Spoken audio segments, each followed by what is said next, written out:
بسم اللہ الرحمن الرحیم۔ امام زمانہ کی فوج جو دنیا کے وسیع علاقے کو فتح کرے گی، اس فوج کے لیے اسلحہ آسمان سے نازل ہوگا۔ ہم نے کئی کتب میں پڑھا، اور لوہے کے آلات، لوہے کے لباس زمین سے ظاہر ہوں گے، اور امام زمانہ کے خلاف کوفہ کے قریب 4000 افراد کا ایک لشکر ہوگا جو ختم ہو جائے گا، ان میں ایک بھی زندہ نہیں بچے گا۔ امام کی فوج کی الغار اور طاقت بڑی تیز ہوگی، فولاد سے زیادہ ان کے دل مضبوط ہوں گے۔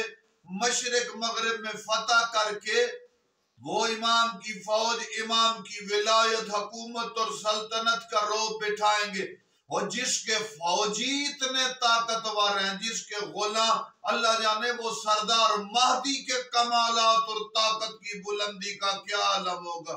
والسلام علیکم ورحمۃ اللہ۔